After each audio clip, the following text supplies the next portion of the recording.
estos conceptos que viajan, ¿no? Esas categorías son la de extensión e intención.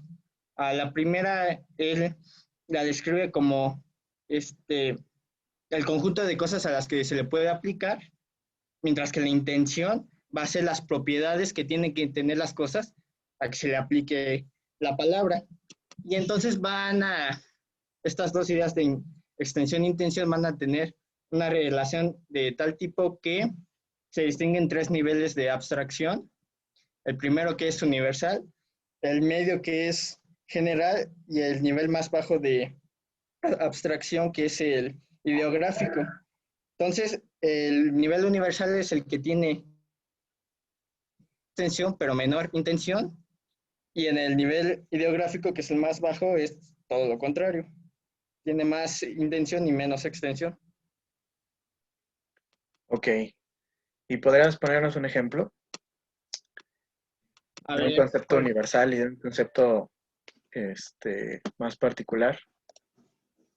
pues, por ejemplo, de concepto universal me viene en mente el que hemos estado hablando, que es el amor. Porque el amor, ahora sí que todos sabemos qué es el amor, pero a ver, define el amor, entonces cada lugar lo va a definir de forma distinta, lo va a interpretar de forma distinta. Entonces eso puede ser el universal. El ideográfico, por ejemplo, a mí me viene en mente como los coloquialismos de la lengua. Por ejemplo, aquí, eh, por ejemplo, decir coger, aquí en Latinoamérica significa tener sexo, mientras que en España es agarrar.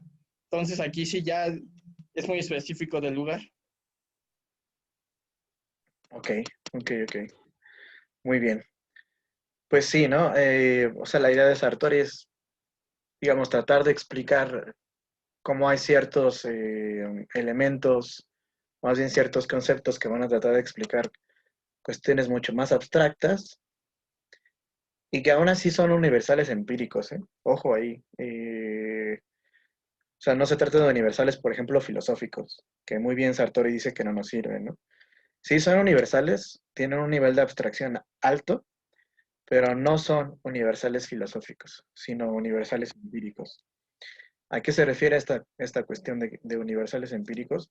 Pues que podemos hallarlos en la realidad, ¿no? Esa es una cuestión importante. Eh, por ahí, si no mal recuerdo, Sartori habla de la cuestión de los grupos, ¿no?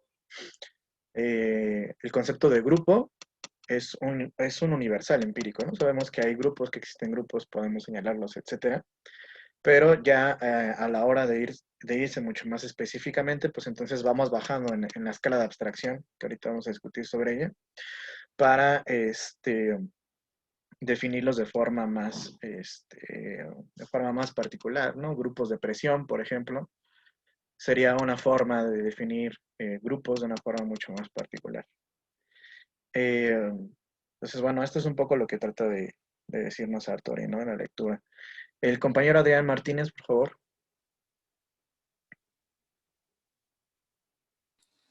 Gracias, profesor. Pues me gustaría comentar sobre la...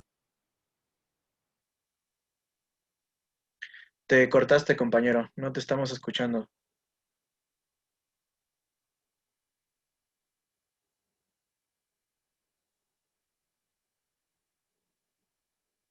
Ok, bueno, en lo que el compañero logra arreglar este problemilla. Um, ¿Quién más? El compañero Cortés Torres, por favor. Sí, bueno, yo quisiera recordar que la lectura comienza, pues vaya citando la importancia sobre que los objetos para comparar, pues deben de cumplir con ciertas atribuciones, con ciertas características. Y si es que tienen dos o más, pues sí pueden ser clasificados. Eh, ¿Por clasificados para qué? Eh, Se supone que es para la tarea del concepto de desenredar los conceptos que comparten ambos objetos. Pero esta parte de desenredar conceptos no me queda muy clara. No sé si tiene que ver específicamente con la clasificación como formal, digamos. que dan en el concepto de la lectura. Sí, miren, les voy a poner un ejemplo.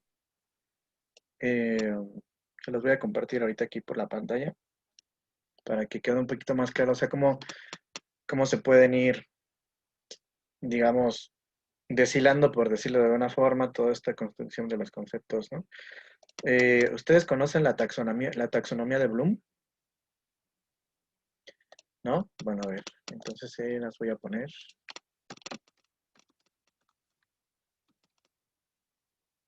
Para que vayan más o menos viendo cómo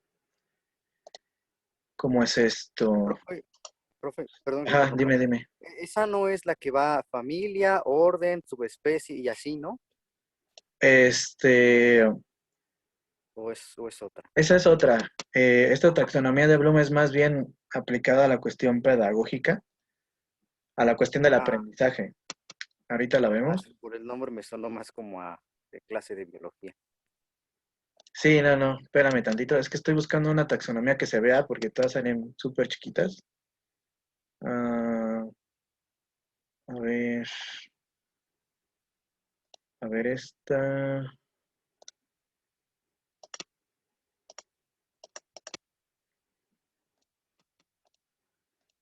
Ok, a ver esta. Se la voy a compartir.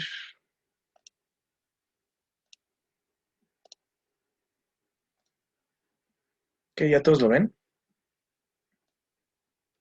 Ok. Sí. Bueno, esta es la famosa taxonomía de Bloom que cuando ustedes empiezan a hacer su tesis seguramente la van a volver a ver.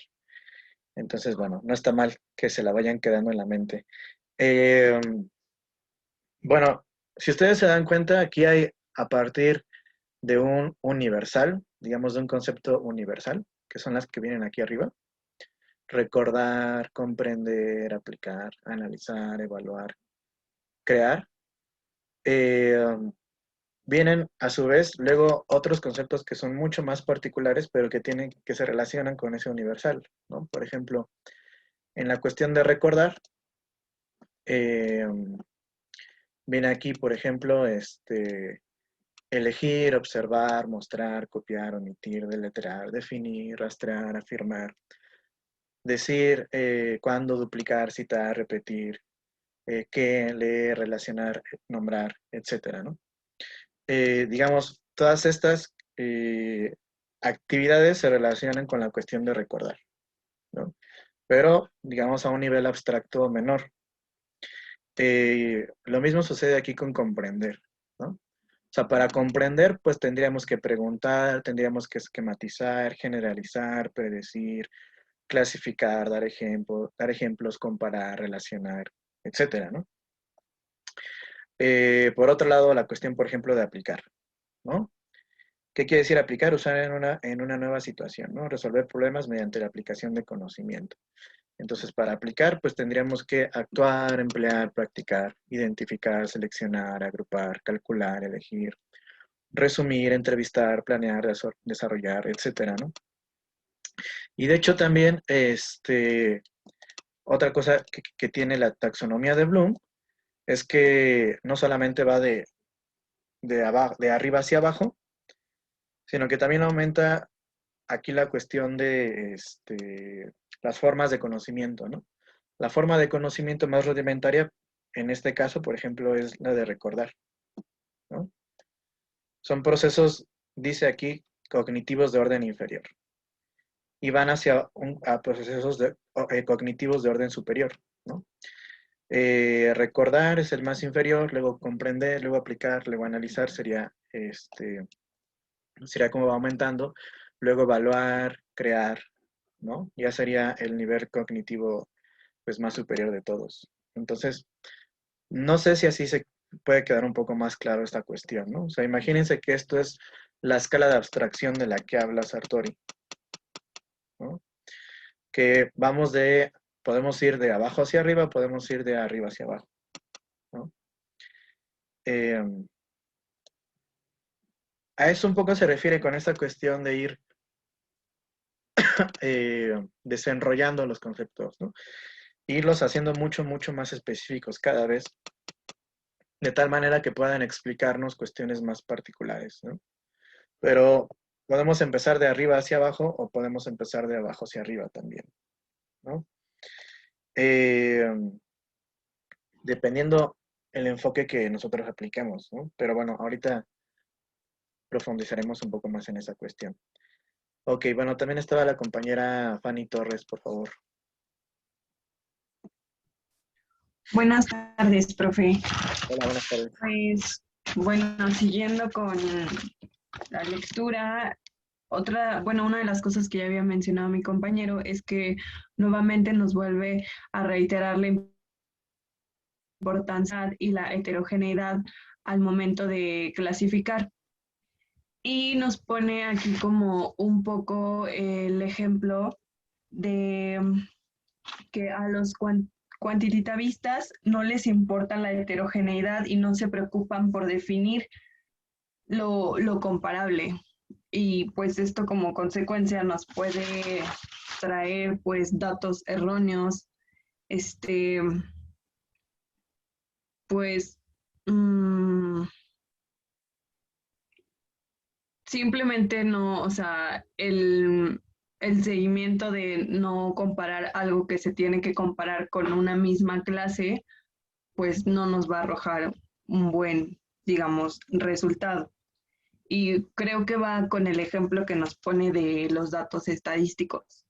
Nos dice que tanto el sociólogo como el politólogo no pueden delegar la búsqueda de sus propios datos de la misma manera que lo hace un economista o un estadista de economía, puesto que en esta parte que nos habla de la política globalizada es que la estadística internacional a veces no se refiere a los, aunque sean los mismos términos los que se están comparando, no precisamente es el mismo fenómeno del cual se obtienen los resultados.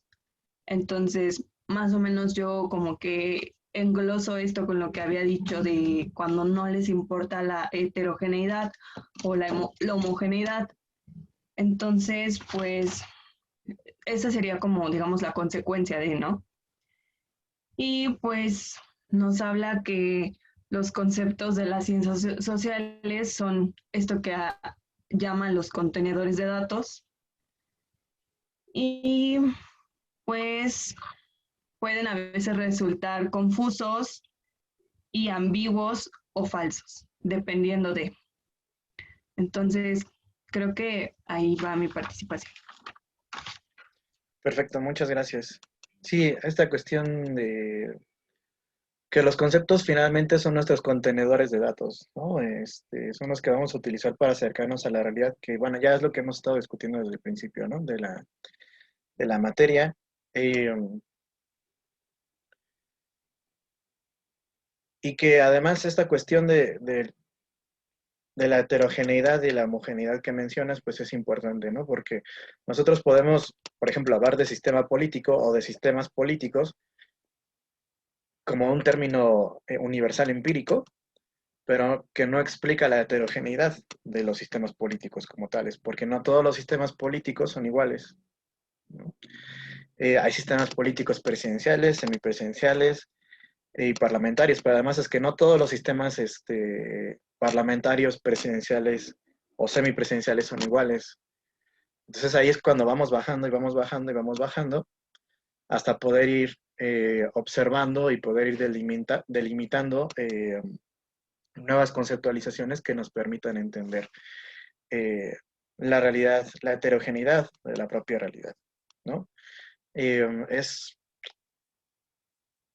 creo que está muy bien dicho esta cuestión de lo de las encuestas o de las estadísticas, ¿no? Que obviamente las estadísticas nos van a permitir ver ciertas cuestiones, pero se van a quedar cortas en otras cuestiones mucho más Sí, cualitativas. claro, o sea, nos decía que no podemos decir que entonces la estadística no sirve para las ciencias sociales, pero sí nos hace como esa distinción entre lo que sí y lo que no. Claro, claro, claro. Entonces, bueno, pues muy bien. O sea, sí quédense con esta idea, ¿no? Ok, la compañera Mónica Penagos, por favor. Gracias. Bueno, al principio no escuché qué dijo mi compañero Roberto porque me botó el internet, pero a mí de lo que me llamó la atención en la lectura fue lo que nos dice de Carl Dodge, de que pues es de suma importancia obviamente la información, pero pues Dodge nos la clasifica, este, dependiendo de la relevancia, de acuerdo para la ciencia política. Y nos enumera 6 datos.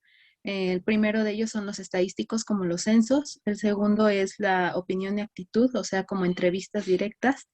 El tercero son los datos electorales y de votaciones. El cuarto es datos sobre las élites. El quinto, nos habla de lo que nos decía Fanny, bueno, del data making, y el sexto de los datos históricos. Pero Sartori nos dice que de todos estos, pues bueno, de las investigaciones, pues tienen que ser pues específicas porque pues puede que haya muchas lagunas dentro de la investigación. También nos dice que pues no hay que pasar por alto los datos históricos. Y Sartori nos dice que el número 3 y cuarto, que son los electorales y de votaciones y lo de las élites, hay que dejarlo de lado para poder comparar de una cierta, yo lo entendí como, si bien no toma en cuenta como tal lo estadístico, porque pues puede ser, o sea, es una estimación, también estos datos como los de electorales y de votaciones, pues igual y no tienen la misma significancia, sino que ya hasta el momento de que ya está hecho todo. Yo así lo tomé. Y ahí también nos habla de que, bueno, este, de que al final de todos estos datos, pues nos terminamos basando en los datos estadísticos en cierta forma, pero pues es lo que, y ya luego va lo que dice Fanny, de que pues obviamente no va a ser lo mismo tomar datos estadísticos de manera cuantitativa a cualitativa. Nosotros más bien nos enfocamos a lo cualitativo que a lo cuantitativo. Sí, totalmente, ¿no? Y me gusta cómo mencionaste todas estas fuentes de datos, ¿no? Que nosotros como politólogos podemos, a las que podemos acceder para poder realizar nuestras investigaciones, ¿no? Y todas tienen una utilidad, pero no todas sirven para lo mismo, ni todas nos van a dejar ver lo mismo, ¿no? Ahí tiene que haber una complementariedad, de todos estos datos para poder nosotros explicar la propia realidad, entonces. Eso es importante, ¿no? Que lo tengamos en cuenta porque si nos enamoramos solamente con una única forma de extraer datos, pues entonces corremos el riesgo de estar sesgados en lo que estamos diciendo, ¿no? Y de dar una información que no es del todo cierta, ¿no? Por eso, cuando ustedes, por ejemplo, vayan a hacer una investigación, ya sea comparada o otro tipo de investigación, siempre es importante delimitar cuáles son los objetivos de esa investigación, para que entonces nosotros podamos decir, bueno, a ver, yo quiero ver esto. Entonces, a partir de que yo quiero ver esto, pues voy a utilizar cierto método para poder verlo, ¿no? Y entonces así nosotros vamos a evitarnos problemas de decir, bueno, a ver, es que yo esperaba que tú me mostraras esto y no me lo mostraste. Ah, no, bueno, pues es que no te lo mostré porque yo desde el principio de mi investigación dije que quería ver esto y no eso otro, ¿no? Y para eso utilicé cierta metodología. A veces es que una cosa que lo que ustedes se van a encontrar es que para hacer una buena investigación hace falta mucho tiempo y a veces no tenemos ese tiempo. Es muy difícil, por ejemplo, realizar el tipo de investigaciones como la que hicieron, por ejemplo, Almon y Verba sobre la cultura cívica y la cultura política, que de hecho vamos a leer en algún momento, ¿no? Que fue en varios países, fue un estudio comparativo, de hecho, en varios países sobre la cultura cívica y la cultura política, ¿no? Pero pues para eso se necesita lana y se necesita tiempo, ¿no? A veces es un poco frustrante, pero por eso siempre es importante lo que les estaba diciendo hace rato, ¿no? Ir delimitando los objetivos, porque Nosotros no podemos ponernos objetivos tan, tan ambiciosos si es que no tenemos ni el tiempo ni el dinero para poder realizarlo, ¿no?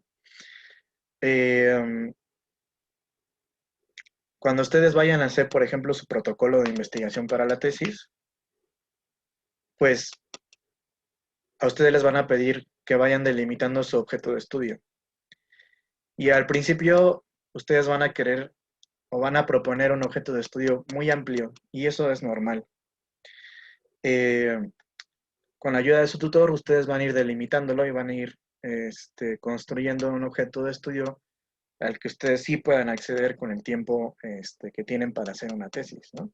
Que en realidad, por ejemplo, ustedes en la licenciatura pues tienen todo el tiempo para hacer la tesis, ¿no? Pero no creo que si ustedes se quieren llevar mucho tiempo en hacer una tesis, ¿no? Por lo regular, una tesis de licenciatura pues tarda un año, ¿no? Más o menos en hacerse. En maestría son 2 años y en el doctorado uno utiliza 4 años para hacer una tesis. Entonces, obviamente que no es, los resultados no son los mismos ni los alcances son los mismos. Entonces siempre hay que tener en cuenta cuál es el tiempo para poder hacer nuestra investigación, cuál es el tiempo del que disponemos. Y entonces nosotros vamos a ir bajando en esta escala de abstracción. En vez de investigar, por ejemplo, qué es el amor, porque pues es como, pues lo podemos ir bajando y podemos ir diciendo, bueno, ¿qué es el amor para fulanito de tal? Y entonces ya está mucho más delimitado el objeto de investigación y es mucho más accesible y vamos a necesitar mucho menos tiempo que si investiguemos el amor en general, ¿no? Pero esta forma de delimitación puede ser de muchas, o tiene muchas dimensiones, ¿no? Más bien, tanto geográfica, temporal, del grupo que estás estudiando, o del sistema político que estás estudiando en específico, o de la parte del sistema político que estás estudiando en específico, ¿no? Todo esto entra como formas de delimitación que yo creo que la propia escala de abstracción que nos propone Sartori nos puede servir para, pues para abordar este problema de la propia delimitación, ¿no? No quedarnos con universales empíricos, que va a ser muy difícil de estudiar, sino irlo bajando a cuestiones mucho más concretas, ¿no? Bueno, ok, muchas gracias. El compañero Adrián, ahora sí, por favor.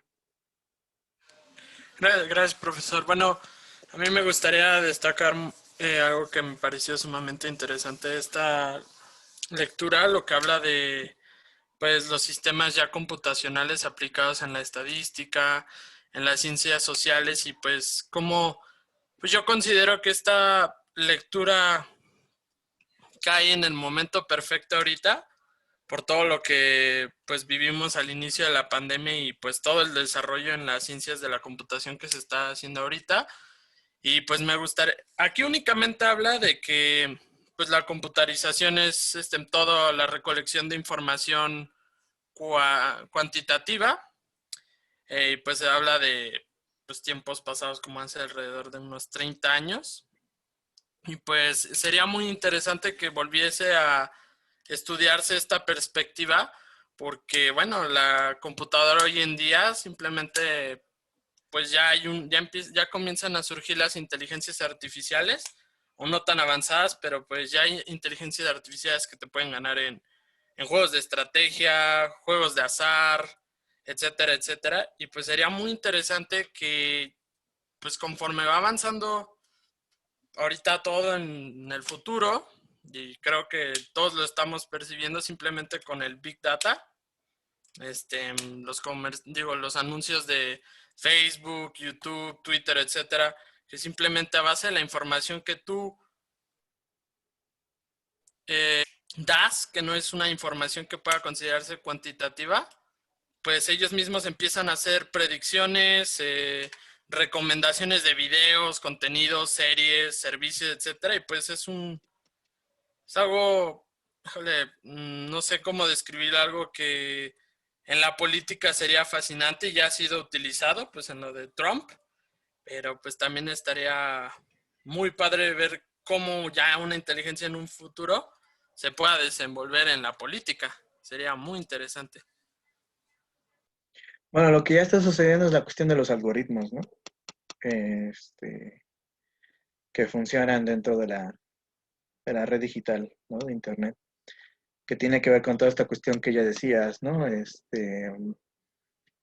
Tú interactúas de cierta forma en cada una de las redes sociales y entonces ya los propios algoritmos se identifican eso y te empiezan a proponer ciertas cosas que tú veas o con las que interactúes, ¿no? Por ejemplo, Netflix.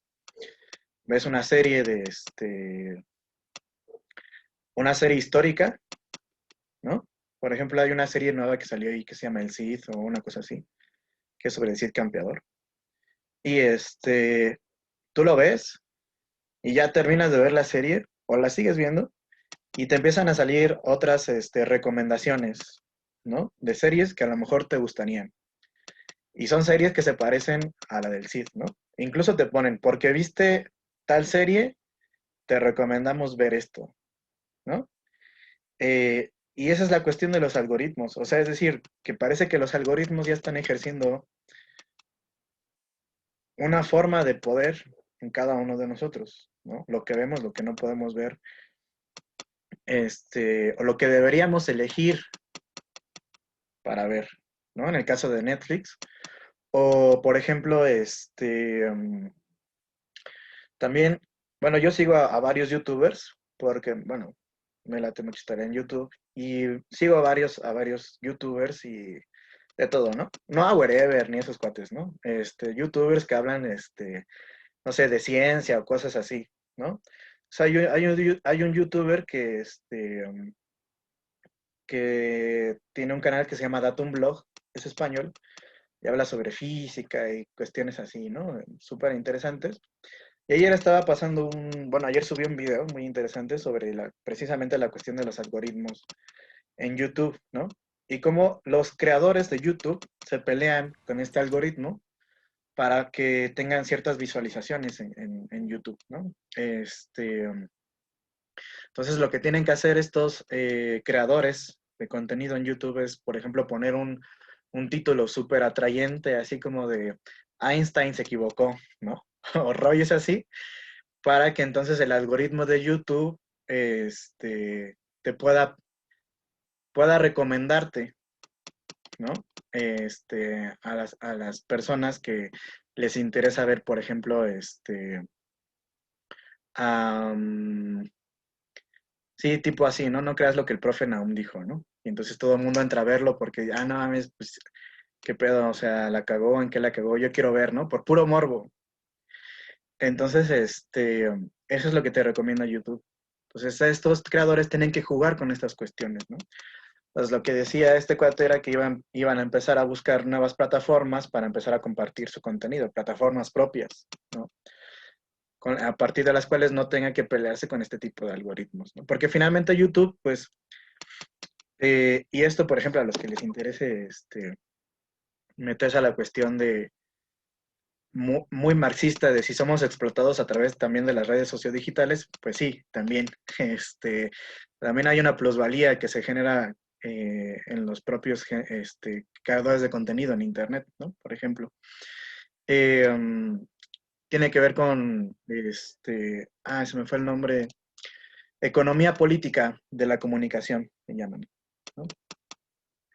¿Qué es lo que hace esta perspectiva? Pues es estudiar un poco cómo funciona desde la perspectiva crítica todos estos medios sociodigitales, ¿no? Y entonces, por ejemplo, YouTube, sin necesidad de contratar a nadie, tiene trabajadores que crean contenido a los cuales les extraen una plusvalía, ¿no? Les extraen un valor.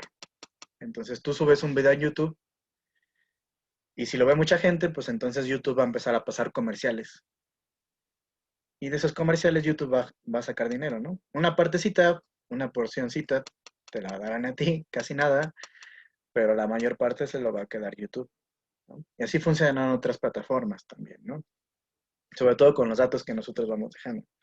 Entonces, esa es una cuestión muy importante. De hecho, o sea, a mí, pues, ¿por qué no me dio tiempo? Porque el semestre, pues, empezó luego, Pero a mí me hubiera gustado hacer algunos cambios en la propuesta del plan, de la materia, ¿no? Meter algunas lecturas que me parecen muy interesantes con respecto a cómo el poder político se está configurando ya en otros lugares o está interrelacionado con otros lugares, que ya no es nada más el Estado-nación. Todavía Sartori entendía esta cuestión así, ¿no? El sistema político pues está enmarcado dentro de un Estado-nación y es ahí donde puede actuar y donde puede, digamos, ejercer su poder, ¿no? Poder político. Pero, por ejemplo, hay un libro muy, muy, muy interesante que yo les recomiendo que lean, que como les digo, no pude meter en el plan de estudios, en el plan de la materia, porque no hubo tiempo como de hacer muchos cambios, que es el libro de Comunicación y Poder, de Manuel Castells. Lo tengo acá arriba, espérenme, déjenme lo bajo, déjenme apagar mi cámara tantito. Aparte sirve que prenda la luz porque ya ando aquí como a oscuras, espérenme tantito.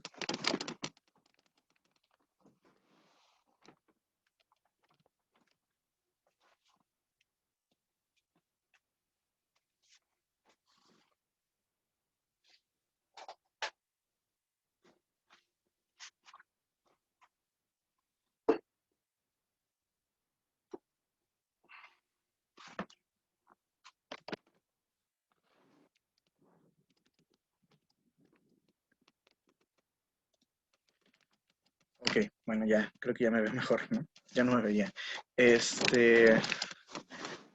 Bueno, es este libro, Comunicación y Poder, de Manuel Castells.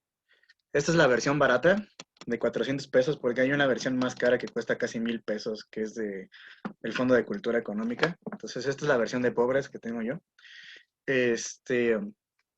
Y hay un capítulo en específico que yo les podría recomendar que lean, que es el capítulo 2, que tiene por título no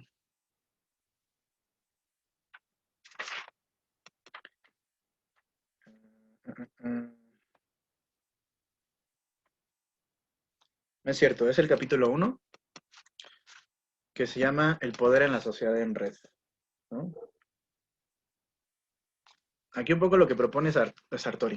Castells es empezar a ver el poder y las diferentes relaciones de poder, ya no instaladas solamente en la cuestión del Estado-nación, sino construidas a partir de redes globales, ¿no? Que precisamente se han podido construir pues gracias a toda esta nueva tecnología digital, ¿no? Este es un libro clásico, que creo que deberían leer, sin duda. Aparte no es nada viejo, es creo que de 2012, una cosa así. Bueno, ya tiene casi 10 años, pero creo que sigue siendo muy, muy vigente. Se llama Comunicación y Poder. Se los vuelvo a enseñar. Comunicación y Poder de Manuel Castells. Y bueno, Manuel Castells sigue por ahí produciendo muchas cosas interesantes. Aunque, bueno, ahora tiene una chamba política porque es ahora es ministro de universidades en el gobierno de España. Entonces, pero bueno, tiene trabajos muy, muy interesantes, Manuel Castells. Entonces, bueno, si quieren meterse en esta cuestión de las redes, cómo funcionan las redes, en términos generales y también las redes sociodigitales en términos más particulares, y cómo están también delimitando y transformando la cuestión del ejercicio del poder, pues les recomiendo ese librito, ¿no? Bueno, ok. Compañero Adrián, ¿querías decir otra cosa?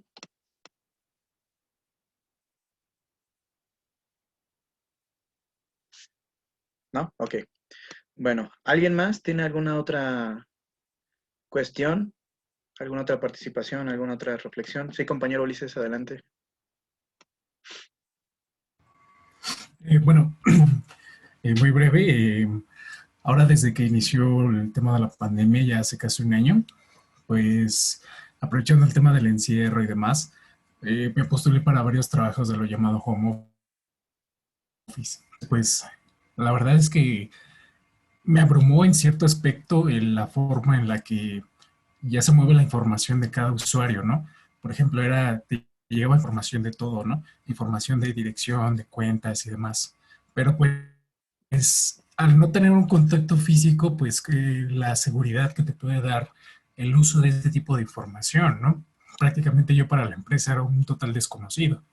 Y pues, la forma o la flexibilidad en la cual me arrojaban este tipo de datos, hasta cierto punto como preocupante en el aspecto de pues, los fines que se le pueden llegar a dar, ¿no? Y pues sí, hoy en día eso es lo que principalmente veo. De hecho, el semestre pasado también leímos un capítulo de un libro de Yuval Harari, de 21 lecciones para el siglo XXI, y justamente pues habla sobre la inteligencia artificial, ¿no? Y la implicación que esto puede llegar a tener a un futuro.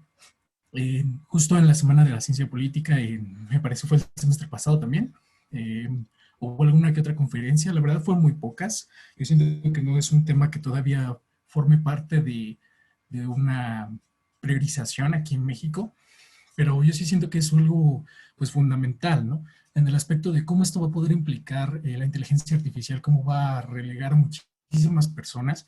Si en el tema de la pandemia podemos ver lo que le llaman esencial y no esencial. Entonces, en un futuro, cuando esto llegue a tener una implicación todavía más fuerte, pues cómo va a llegar a ser, ¿no? De hecho, lo podemos ver, ¿no? En el metro ya están suplantando a los que daban boletos y ya son máquinas, ¿no?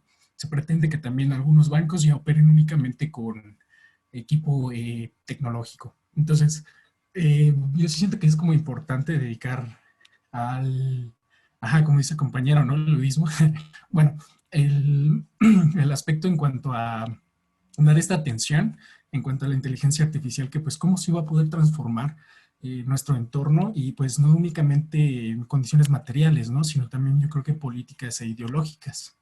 Se va a terminar configurando pues desde una manera de poder y pues sí, ¿no? Desde ahí es donde se va a poder ver un cambio pues tanto social como económico. Yo sí, la verdad, pues sí considero que es un tema crucial que no hemos abordado mucho y siento que por la naturaleza de bueno, lo que estudiamos y demás, pues sí debería tener un poco más de focalización, nada más. Muchas gracias, sí, una muy buena reflexión. Yo creo que sí hay gente que hace reflexiones en torno a esto, pero no desde la ciencia política, más bien desde la comunicación.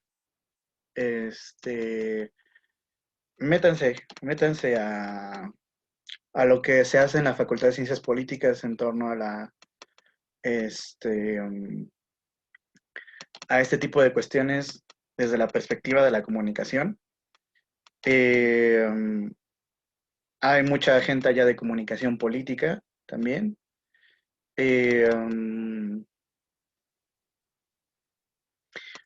Sí, es que creo que en Acatlán no recuerdo yo a nadie que se meta en estas cuestiones tan a fondo, más que los que se dedican a la comunicación. Está el profesor Alejandro Bird, pero él me parece que es de comunicación en Acatlán. Está la doctora, se me fue su nombre. Espérenme. Voy a revisar aquí cómo se llamaba.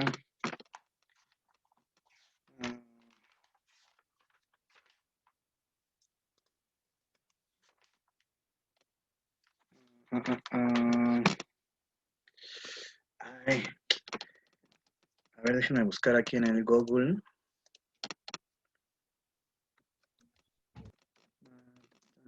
Es la doctora Marta Márquez.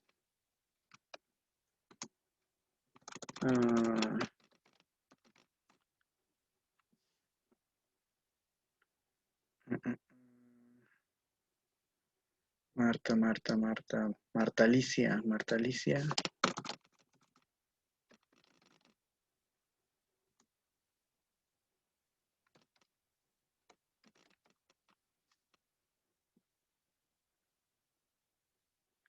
Es la doctora Marta Alicia Márquez, también en Acatlán da clases.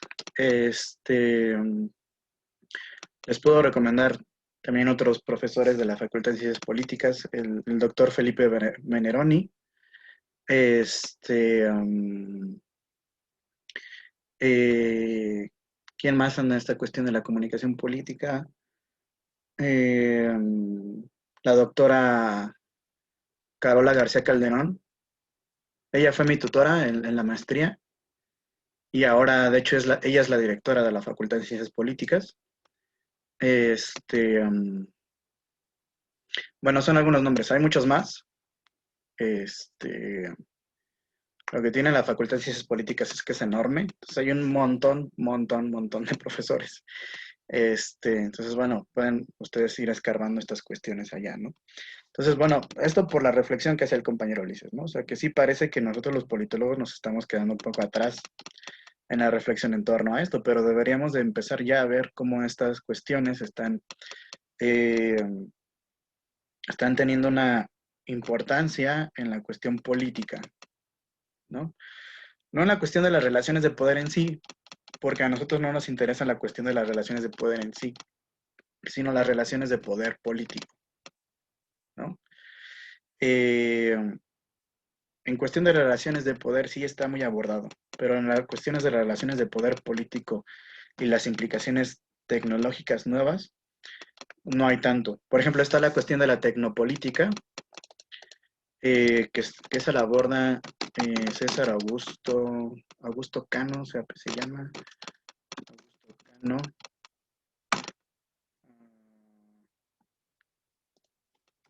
Tecnopolítica. César Augusto Rodríguez Cano. Ellos están abordando esta cuestión desde la MIC, desde la Asociación Mexicana de Investigadores de la Comunicación. Miren, por ejemplo, aquí les voy a compartir esta paginilla para que ustedes tienen más curiosidad sobre esto, pues se metan. Esta es la página de la MIC, de la Asociación Mexicana de Investigadores de la Comunicación. Y él es César Augusto Rodríguez Cano. Él por ahí me dio un seminario en la maestría. Entonces, bueno, él es investigador de la UAM Coajimalpa.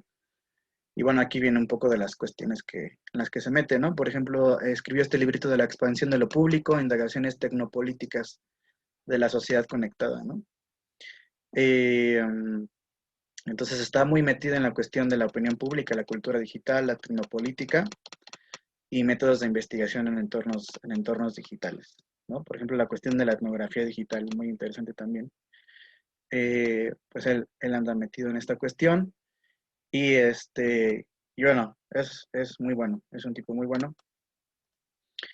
Entonces, bueno, se los recomiendo ahí por si quieren meterse en estas cuestiones, porque si nadie, o sea, al menos cuando yo estudié, que ya fue hace algunos ayeres, no recuerdo a nadie que nos haya hablado de estas cuestiones en términos de qué impacto tienen en la política, ¿no? Y como les digo, casi siempre quien nos aborda son los comunicólogos, pero los comunicólogos tienen una limitación, en cuanto a la visión que tienen sobre el poder, ¿no? Que nosotros no tenemos, que deberíamos saber aprovechar, ¿no?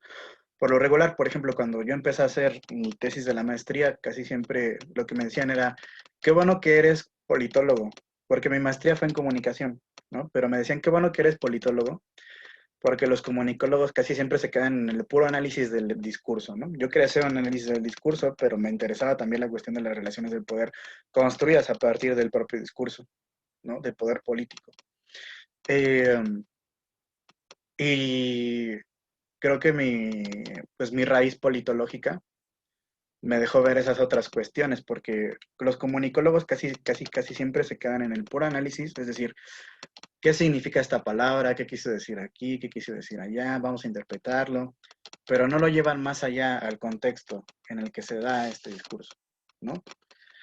Entonces, bueno, si alguna vez se quieren meter en estas cuestiones, pues háganlo desde estas perspectivas, ¿no? Bueno, compañero Adrián, otra vez levantaste la mano, no sé si quieres decir algo. Adelante. Sí, profesor, pues yo creo que lo único que se necesita para que pues cada vez haya más un progreso, un acercamiento tecnológico, como ahorita fue hace un año, pues la pandemia, como nos comentó Ulises, pues que se transformó en un ámbito mayoritario de home office. Yo creo que ya en la situación actual en la que nos encontramos, que los recursos ya comienzan a escasear, pues ya está habiendo muchas enfermedades, muchas muertes, pues yo creo que inclusive ya el nacimiento de una inteligencia artificial pues ya muy autónoma ya está muy cerca y pues no quiero ser como pesimista, pero pues la mayoría de los libros, películas, series de inteligencias artificiales tienen como punto central en que el humano pues termina pues prácticamente extinto, como en Matrix, Terminator, etcétera. Entonces, pues sí da un poco de miedo ese tema. El transhumanismo, ¿no? O el posthumanismo. Personas que ya no son personas porque ya tienen integrada una máquina dentro de sí, ¿no? No sé, cosas así como medio locas que sí ya se están planteando, ¿no? Y que, pues yo espero morirme antes que pasen cosas tan locas, ¿no? Pero bueno, ok, pues si ya no hay nadie más que quiera hacer alguna reflexión, participación, revisemos entonces un poco esta cuestión que nos plantea Sartori, ¿no? En esta lectura. Como ya decíamos, ¿no? Pues Sartori plantea una especie de lógica clasificatoria, ¿no? En la que nosotros a partir, digamos, de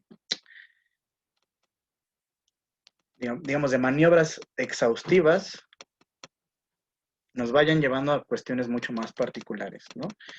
Y que vayamos nosotros haciendo una clasificación, en primer lugar, primero de clases, luego de especies, de subespecies, de subgéneros, de géneros y de subgéneros, ¿no? De tal manera que podamos ir bajando en esta escala de abstracción, ¿no? Pero en primer lugar, pues hay que definir, digamos, términos universales abstractos que pues tengan, digamos, los mismos atributos o de tal manera más bien que nosotros podamos clasificarlos dentro de la misma clase, ¿no? Dentro del mismo concepto.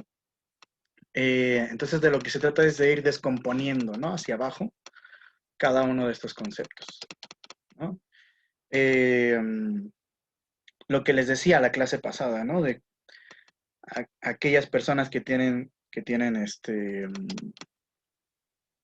su ganado y entonces van a ir clasificando su ganado, ¿no?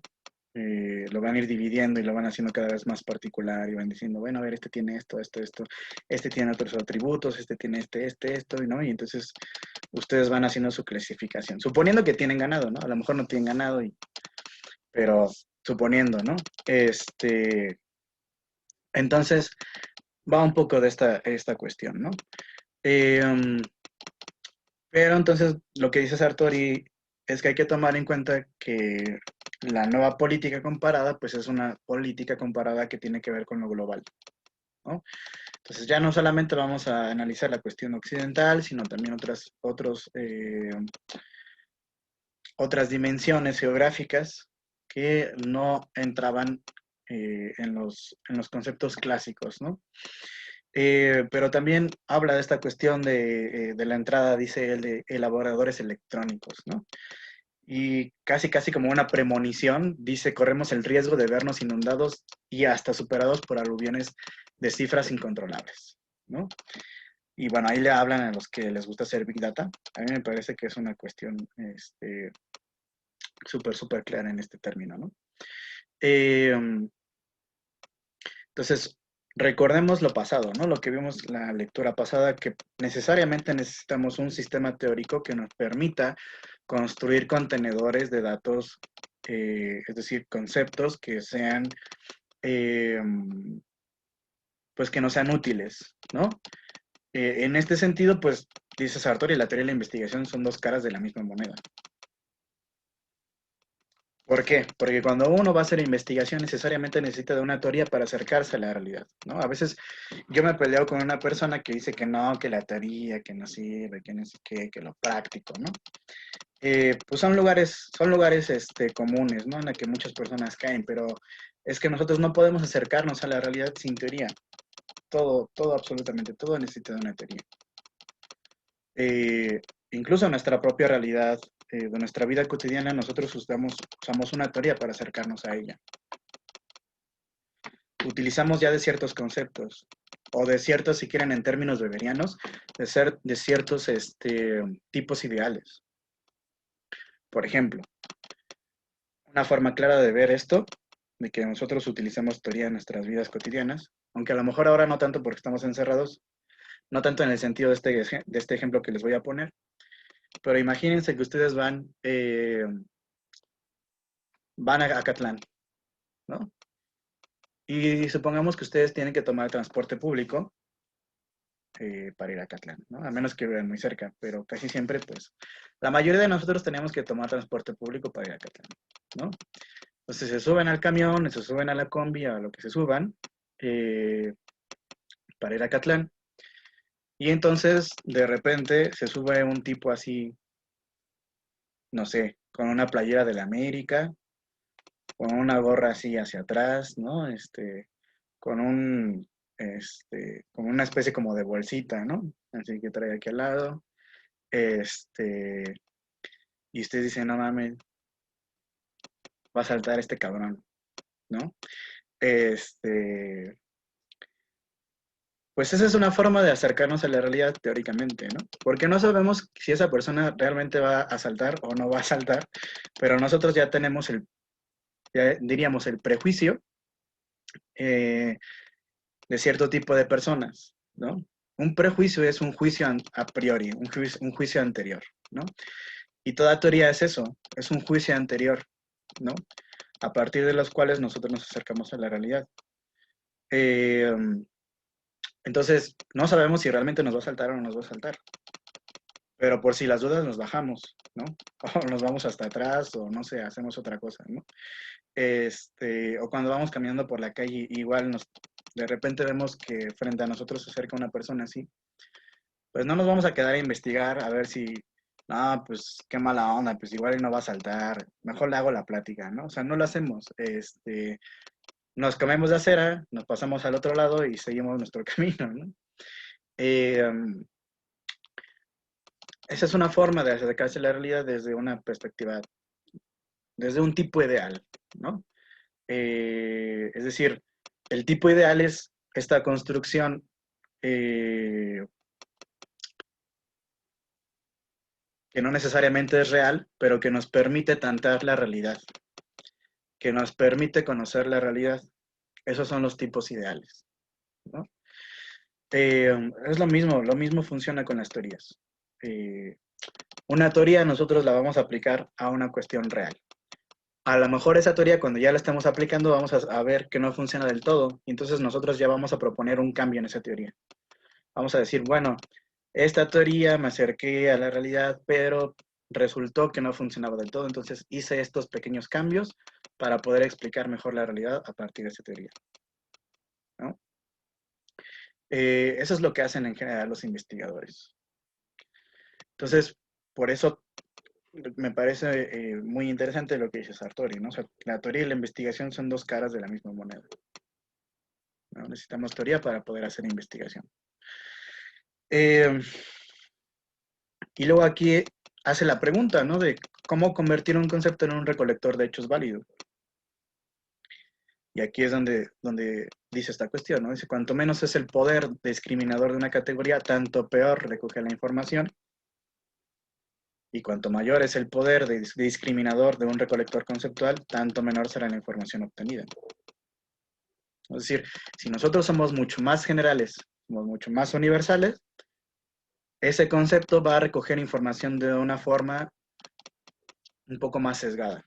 Va a ser un poco más difícil que recolecte información válida. Si nosotros hacemos más particular ese concepto, va a ser mucho más discriminador ese concepto, va a ser mucho más específico, pero va a recoger mucho menos información.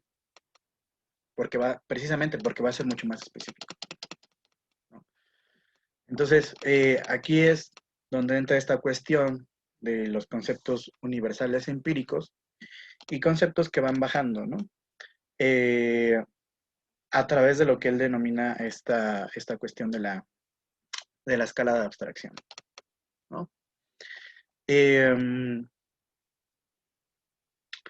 Entonces, bueno, entrando a la cuestión de la escala de abstracción, lo que podemos nosotros aquí decir sobre lo que Sartori nos plantea es, en primer lugar, la cuestión del estiramiento del concepto. Nosotros corremos el peligro de estirar tanto los conceptos que no nos digan nada,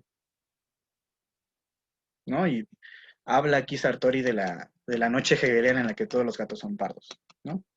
¿Qué es esto de la noche hegeliana en la que todos los gatos son pardos? Pues imagínense que están una vez en su ventana por la noche, viendo hacia el exterior, y de repente ven un gato pasar. Lo que va a ocasionar el hecho de que sea de noche es que veamos o que nos parezca que ese gato es pardo, precisamente porque está de noche. Entonces todos los gatos que vemos pasar son pardos, cuando en la realidad no es así, simplemente que hace falta la luz del sol para poder ver los distintos matices de cada uno de los colores de los gatos, ¿no? Pero ese es el peligro en el que corremos al estirar tanto los conceptos, que impida que digamos algo realmente, en la que todo es lo mismo y todo es igual, en la que corramos, por ejemplo, el peligro de decir que todos los partidos son iguales, ¿no? Esa es una cosa en que un politólogo no debería decir nunca. Si un politólogo serio nunca debería decir que todos los partidos son iguales, sino que debería tener la capacidad de discriminar y de acercarse con lupa a cada uno de los partidos y decir, bueno, pues sí, todos tienen a lo mejor un grado de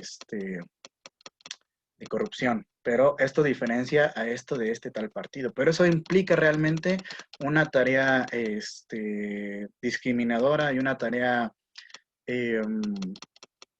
rigurosa de meterse a fondo con eso. Si nos quedamos con lo de arribita, pues sí vamos a decir que todos los partidos son iguales, ¿no? Pero eso no es muy científico, que digamos. Entonces, precisamente, ¿no? Evitar caer en generalidades. Ok. Y también corremos otro riesgo, ¿no? Que también ya había planteado un poco anteriormente, ¿no? Es el riesgo de caer en una medida sin concepto, ¿no? De querer medir cosas, de querer hacer variables o construir variables mensurables, pero que no está muy claro qué es lo que estamos midiendo, porque no hemos sabido construir un concepto de manera cualitativa que nos permita nosotros atribuirle ciertas características de tal manera que podamos entenderlo mejor, ¿no? Entonces, bueno, la noción de escala de abstracción dice él que va unida a la existencia de diferentes niveles de análisis, ¿no?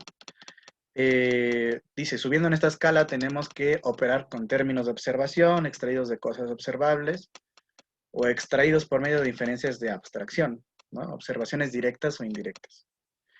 Entonces, esto no lo podemos dejar de lado, que todo tiene que ser observable, ya sea indirectamente o directamente, pero cualquier concepto en términos de ciencia política tiene que ser observable. No estamos construyendo conceptos filosóficos súper abstractos que no estén dados en la realidad,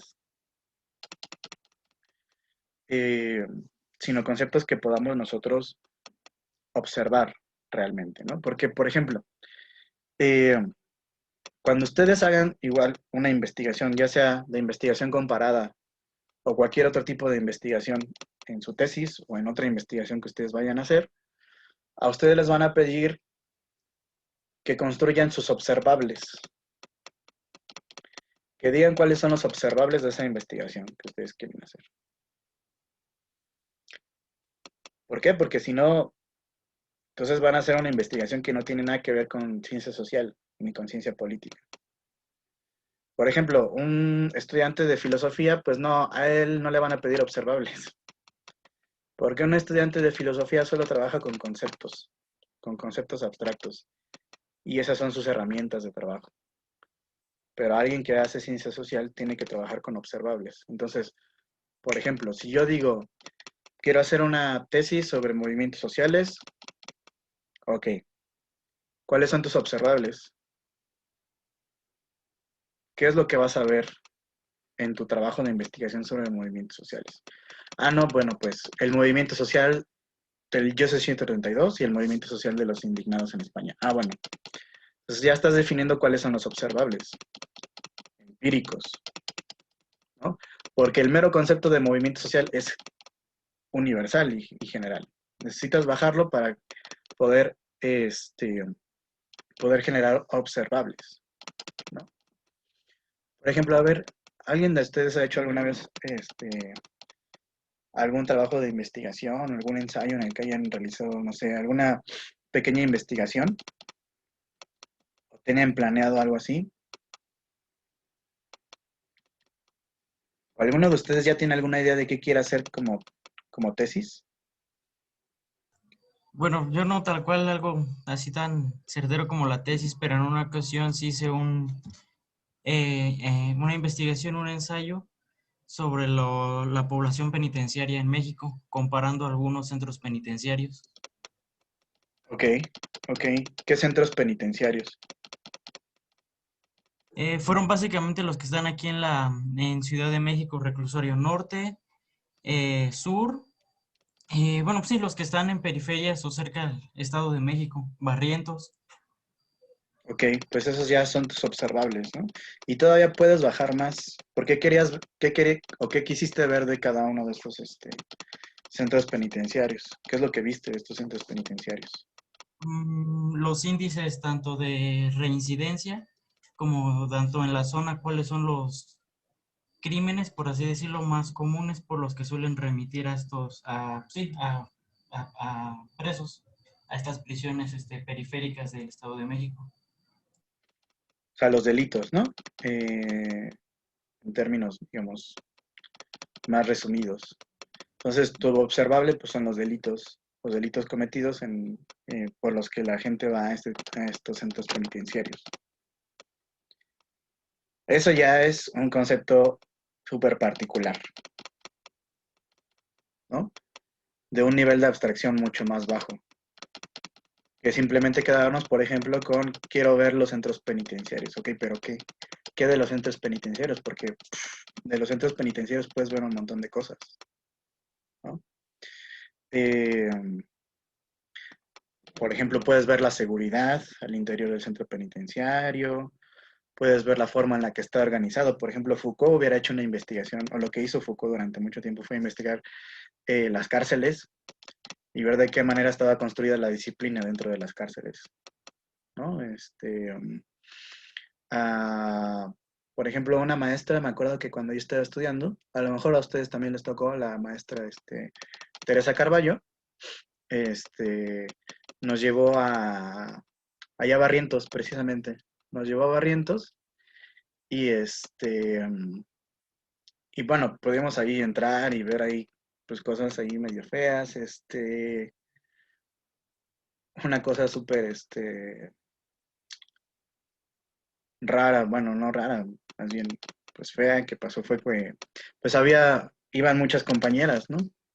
También a esta visita y entonces pues había pues los hombres que estaban ahí encerrados, pues casi se pegaban ahí a las rejas para ver a las compañeras, ¿no? Porque no sé cuántos años llevaban encerrados, ¿no? Y, bueno, también nos tocó ver a madres que estaban ahí encerradas, ¿no? Que tenían como un lugar, un espacio aparte donde podían cuidar a sus hijos, ¿no? Mientras cumplían su condena, ¿no? Por ejemplo, se puede estudiar también la forma en la que, aunque esto será una investigación de sociología, cómo se cría un niño al interior de un centro penitenciario, ¿no? Quizás ese orientado hacia la ciencia política o hacia nuestro campo podría ser quizás las dificultades que tiene el infante a la hora de incorporarse ya a vida civil, saliendo me parece que son los 3, 5 años que pueden estar en el penal. Claro, ¿no? ¿Cómo se construye, por ejemplo, una pregunta de investigación? Todavía muy general podría ser, ¿cómo se construye la ciudadanía de los niños que han sido criados en este tipo de centros penitenciarios? ¿No? O sea, ¿qué impacto tiene el hecho de que hayan vivido ahí siendo niños en cómo ejercen su ciudadanía después cuando son adultos, ¿no? Si es que hay un impacto de todo esto. Ahí tienes un tema de investigación, ¿no? Muy duro, pero creo que muy interesante, ¿no? Entonces, de eso se trata de construir observables, ¿no? Un término universal, general, centros penitenciarios, ok, pero ¿de eso qué? Y entonces vas bajando, ¿no? Y vas acudiendo a una cuestión mucho más particular de qué es lo que quieres ver de eso, ¿no? ¿Alguien más o alguien ya sabe de qué quiere hacer su tesis? Espero que la mayoría vaya a hacer tesis y no vayan a salir con que, no, pues por promedio, eso no rifa. A ver, ¿quién va a hacer tesis?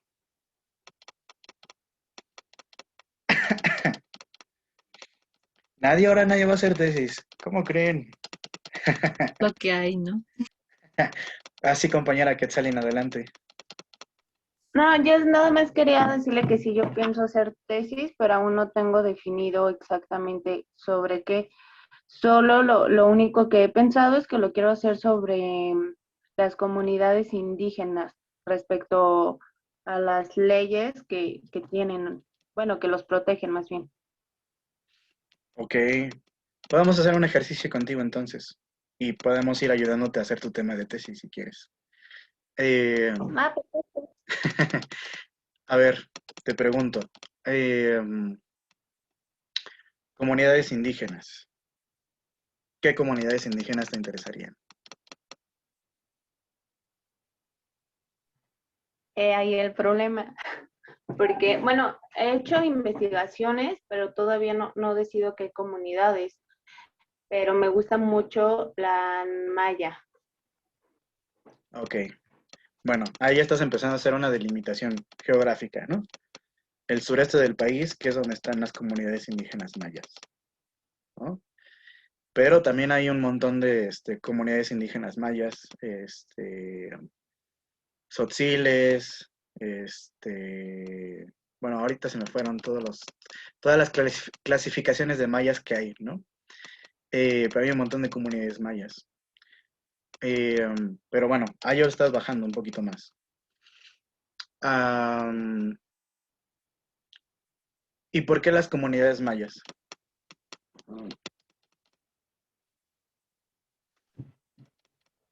Porque, bueno, al igual que todas las comunidades indígenas, son súper olvidadas y realmente no tienen como un respaldo o un apoyo o que nos, pues sí, que nos ayude. Y la comunidad maya, porque es una de las más conocidas, realmente yo creo que casi todos los mexicanos, si no es que todos, tenemos conocimiento de eso. Por eso es que me interesaría.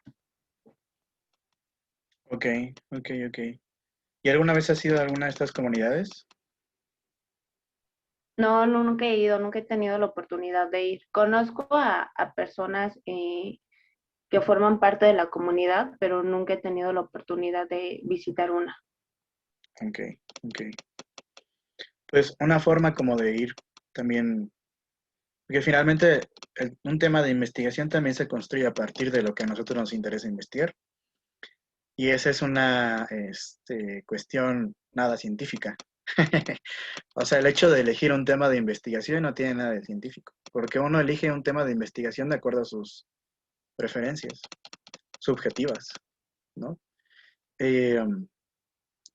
Pero creo que una cuestión interesante que a lo mejor a ti te podría gustar es un día vete a las comunidades zapatistas, vete un 31 de diciembre para pasarte ahí Año Nuevo y amanecértela. Eso yo lo he hecho 2 veces. Y pues son abiertos dependiendo al caracol al que tú vayas. Hay 5 caracoles zapatistas. no recuerdo el nombre de todos, pero yo fui al Caracol de Roberto Barrios la primera vez y la segunda vez fui al de... Ay, se me fue el nombre. Se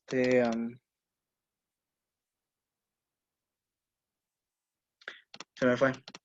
Pero bueno, he estado 2 veces ahí y es muy interesante porque uno ve sus ritos,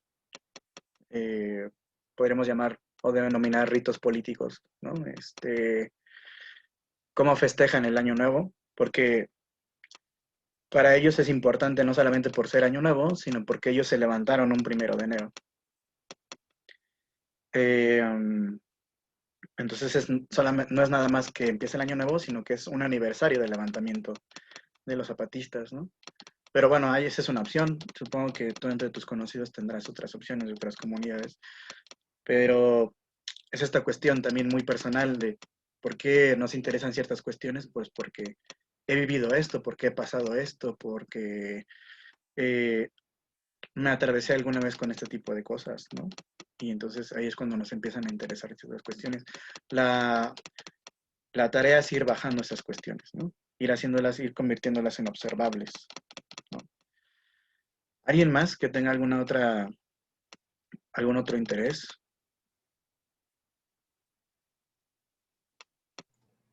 A mí me interesa mucho la situación del afrodescendiente, del afromexicano. Bueno, sí, afrodescendiente. En Guerrero, ¿no? Creo que es donde hay más Acá, Veracruz, están súper. Ajá, ajá. ¿Y qué Sí, te me interesa interesa de mucho. ellos? Pues su aportación a la cultura mexicana que no ha sido que no es valorizada. O sea, hablamos de un todo sin tomarlos en cuenta ellos. De un todos o todas, ellos y ellas. Ok. ¿Y cómo harías? Porque suena muy interesante tu propuesta, aunque creo que sería más de sociología Y un poco esa más. Ajá, propuesta. Ajá. Pero, por ejemplo, desde la ciencia política, ¿cómo podrías, o cómo se te ocurriría que lo podías plantear?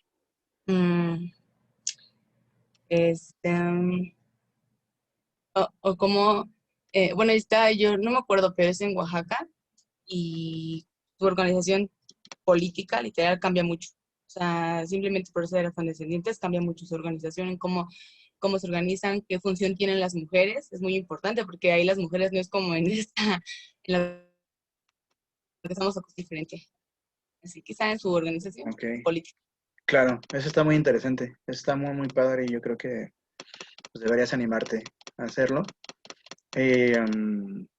Y ahí ya vas generando poquito a poquito, todavía no es un observable como tal, pero vas generando algo, porque ya estás haciendo una delimitación, ¿no? O sea, ya estás diciendo que los afromexicanos, y ahí hay una delimitación geográfica porque, bueno, están en Veracruz, están en Guerrero, casi siempre están en las costas, ¿no?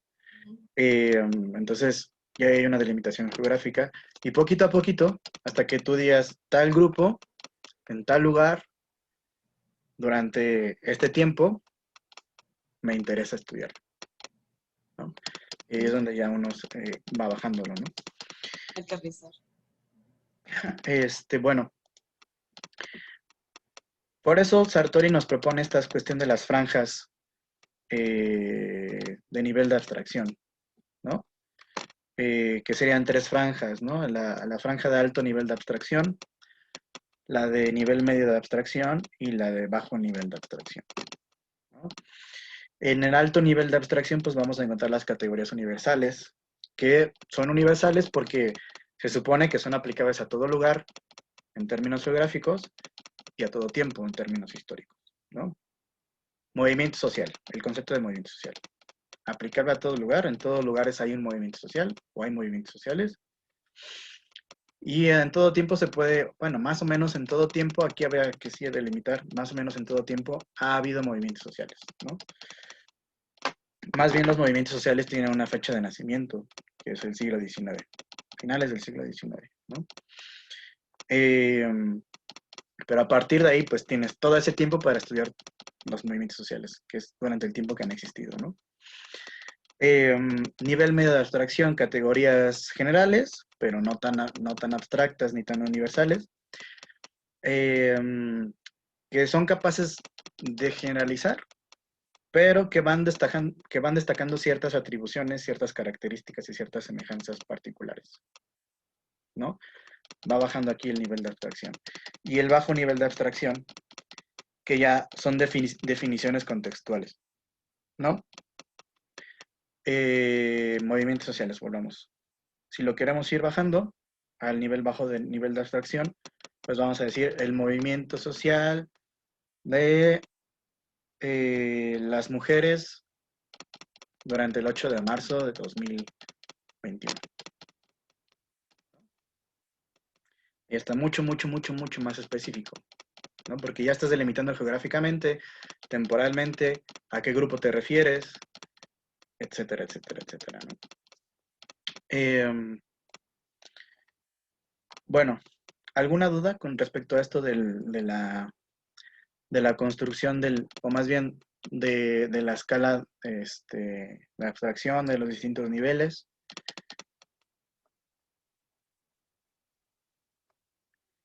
Ok, bueno, metámonos en esta cuestión de la función y la estructura. Ya habíamos dicho un poco durante la primera lectura que era estructura, ¿no? ¿Quién se acuerda que era estructura?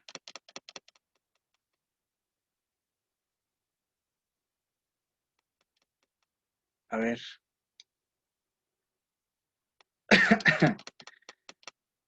Si no, pregunta así donde caiga mi dedo en la pantalla.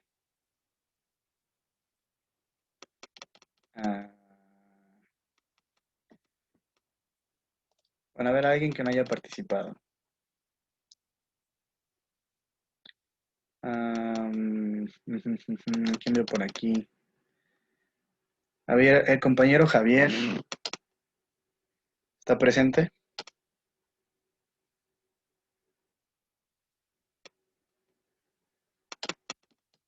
Compañero Javier, ¿no? Solo está presente la máquina. Bueno, a ver, ¿quién se acuerda qué es estructura?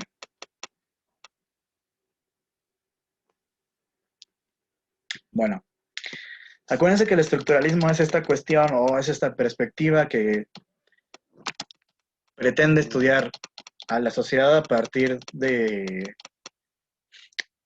el hecho de que existen estructuras que definen el comportamiento de los sujetos. Y poníamos el ejemplo de un equipo de fútbol, no sé si se acuerdan. Como una estructura en donde ya están delimitados cuáles son las funciones de cada uno de los sujetos, ¿no? El delantero, pues, clásicamente se supone que se encarga de anotar goles, defensa defiende, el portero atrapa todas aquellas pelotas que vayan hacia la red, etcétera, etcétera, etcétera, etcétera, ¿no? Llevándolo a lo social, lo que Sartori nos va a proponer desde una perspectiva estructural funcionalista, esto apréndaselo, porque esto es básico y luego no lo sabemos como politólogos, ¿sí? A mí me pasó, o sea, porque no nos enseñan todo esto, o sea, las diferentes perspectivas que hay para abordar la ciencia política. Esta es la perspectiva estructural funcionalista, ¿vale? La perspectiva estructural funcionalista, entonces, de la ciencia política, estudia el comportamiento político de los sujetos a partir de entender que hay ciertas estructuras que delimitan su actuar. En este caso, por ejemplo, un sistema político, ¿no? Y cada una de estas estructuras tiene, o las estructuras mismas tienen una función, ¿no? Aquí el problema que nos plantea Sartori es que lo que dice es que a veces ciertas estructuras pueden cumplir diferentes funciones y no solo una función. El sistema político puede cumplir diferentes funciones y no solo una función. El sistema electoral, el sistema de partidos y todos los distintos elementos que conforman un sistema político, que interactúan entre sí. ¿Se acuerdan de la definición del sistema político que vieron, supongo que el semestre pasado, ¿no?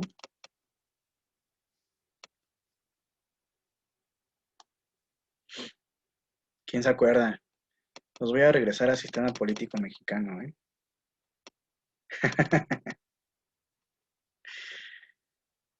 ¿No se acuerdan de la definición? Bueno, pues un sistema político es esta serie o esta estructura en la que hay distintos elementos que interactúan entre sí, ¿no? Cada uno de estos elementos se supone que tiene una función. ¿Cuál es la función? Díganme, ¿cuál es la función del sistema electoral?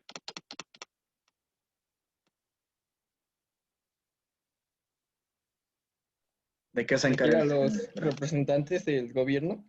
¿Mande? Elegir a los representantes del gobierno. Ok, Más bien como legitimar, ¿no? A sus representantes. también, ¿no? Digamos, es un proceso por medio del cual se van a elegir a los representantes.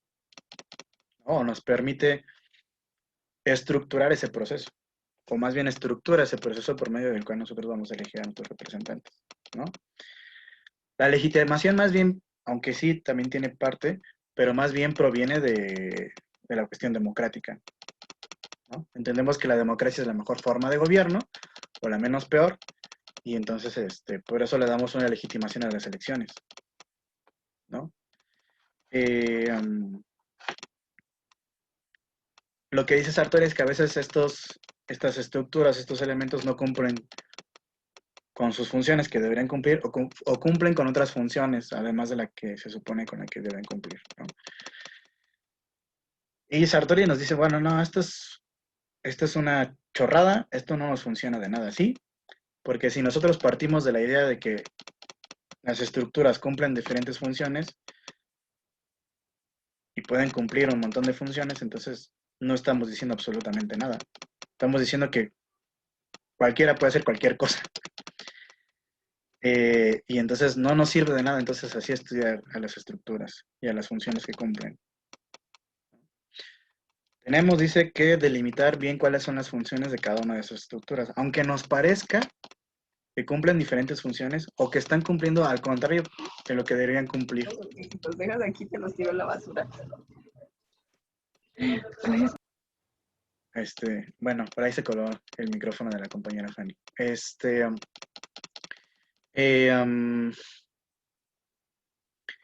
estaba yo diciendo?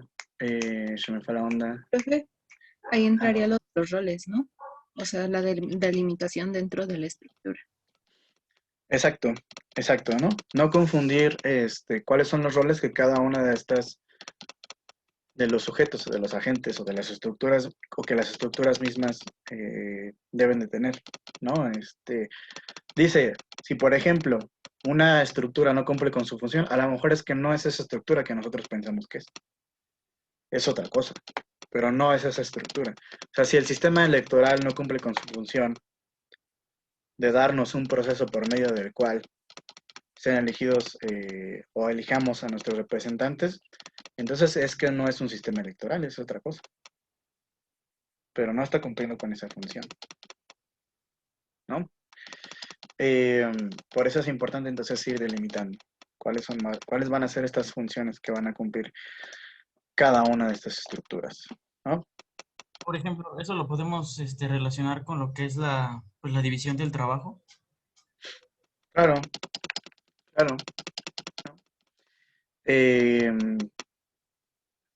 Incluso, bueno, hay ciertos autores que casi siempre son los liberales, ¿no? Que van a pensar que cuando una estructura no está cumpliendo con su función, entonces hay una desviación de esa estructura, ¿no?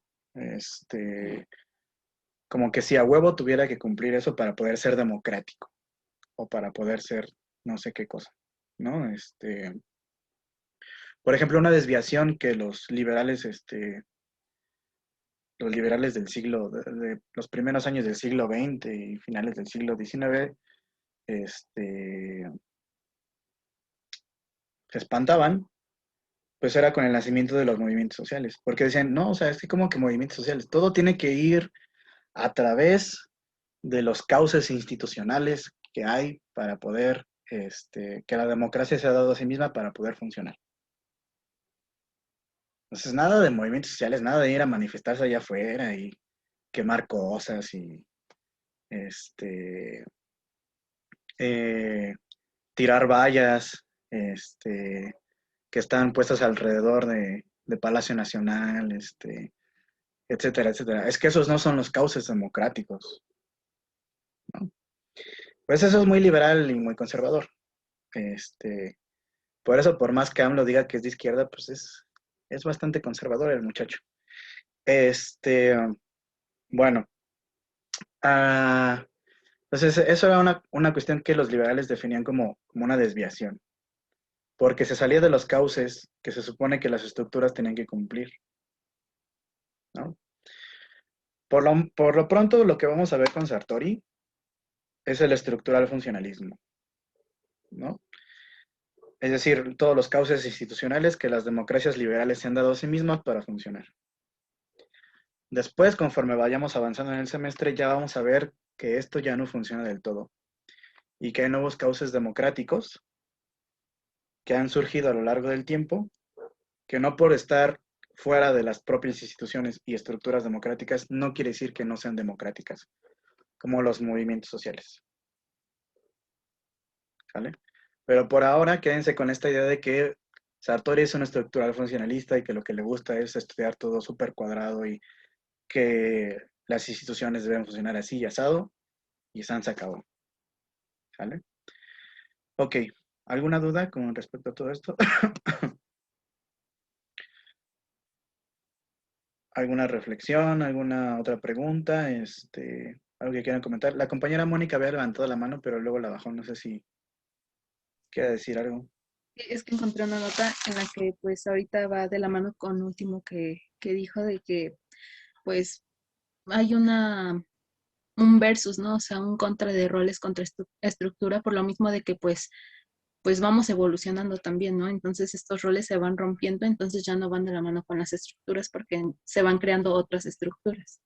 Esto lo dice Almond y Powell y pues bueno, sí va de la mano también con el rompimiento que menciona de que pues vamos a ir avanzando y pues ya no va a ser lo que antes se decía de estructura y lo decía. Claro, totalmente, totalmente, muy buen comentario. Porque fue una de las cuestiones también que reflexionamos el martes, la clase del martes con los compañeros. Yo ponía el ejemplo de que la política es la forma institucionalizada de lo político. Y lo político es una herida suturada. Les decía a los compañeros, ¿no? Que si alguna vez se han herido, si alguna vez se han abierto, si se han caído de la bici o alguna cosa así, pues se abren, ¿no? Supongamos que aquí se cayeron y se abrieron. Y entonces, pues para cerrar la herida hace falta que te suturen esa herida, ¿no? Que te cosan. Para que pues no se infecte todo lo demás que puede suceder, ¿no? La política es una forma de suturar la herida.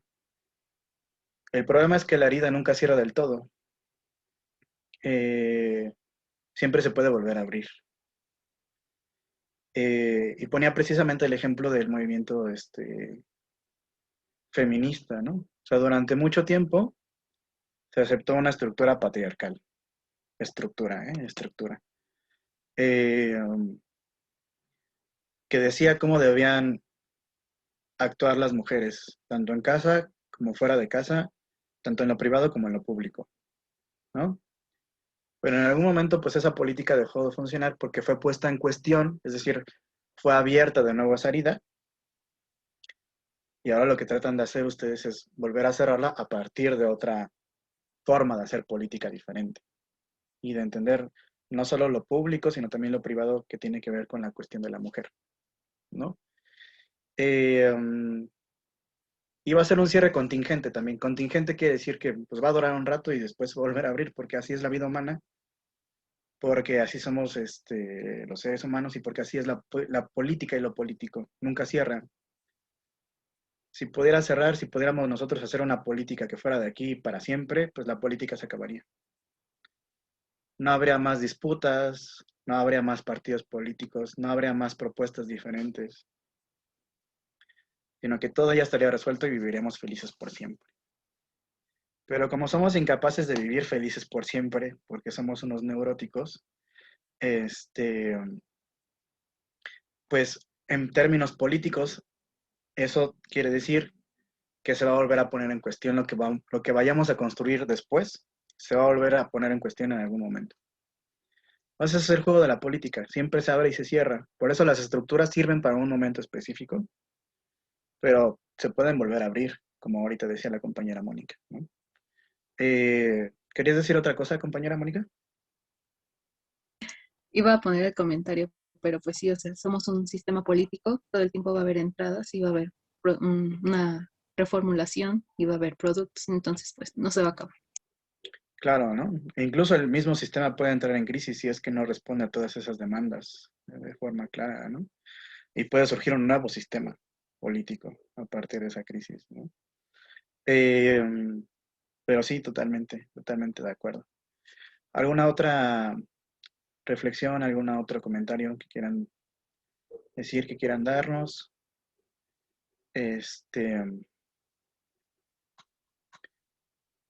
Bueno, pues perdónenme por siempre llevar esta cuestión al psicoanálisis, ya que estamos locos y que por eso nuestra sociedad no funciona,